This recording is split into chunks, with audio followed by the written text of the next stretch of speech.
Hey guys, what's up? Welcome back to another video of Quarantine with the Camera. This will be my third video, and today we're talking aperture. Aperture is going to control how much light is getting to your camera sensor at a certain amount of time, and also will be measured in f-stops or f-numbers.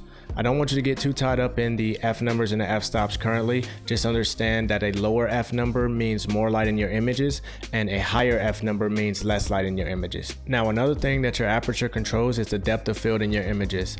Now, when you think of depth of field, just think of blurring out the background behind a subject.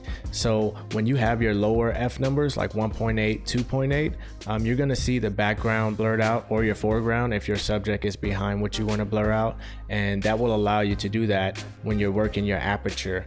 You push it down to a lower number, get your subject in focus, and then you can blur out the background or anything in front of or behind your subject. Now, counter to that, if you want to take pictures of like landscapes or street photography where you have a lot of detail in your images and a lot more is in focus, you will up your f number. So you'll go to f8, f11, f14, and you'll see me use this a lot in my landscape images where everything will seem in focus and in detail. That is from a higher f number, higher aperture.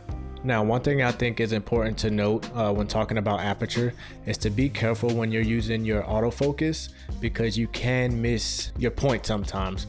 Now, what I'm talking about is if you have your camera in autofocus in a low aperture such as f1.8, your focus might grab something off the wall that is not your subject at all. Now, if I'm doing portraits, I usually focus on the eyes, because that is going to be your point of interest when you're doing a subject.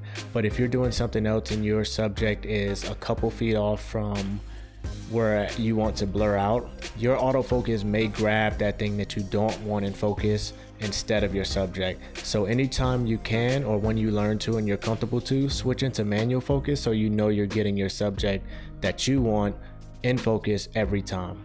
So that's it today for aperture. Just remember that the f numbers aren't that important to understand completely. Just know that with the lower f numbers such as 1.8, 2.8, you're going to get more light in your image, and you're also going to be able to blur out your background or your foreground and focus on your subject. And with the higher f number, you're going to get less light, but you're going to get more detail in those images. Don't forget to get out there and try all of these settings. Don't just watch the videos and write it down or take notes. Actually grab your camera, try it when you can, and switch those settings so that you know your style is developing and you're actually taking in different things through your eyes, because that's what it's all about, is building your vision to give the world an image that you see. So yeah, thank you for watching the video.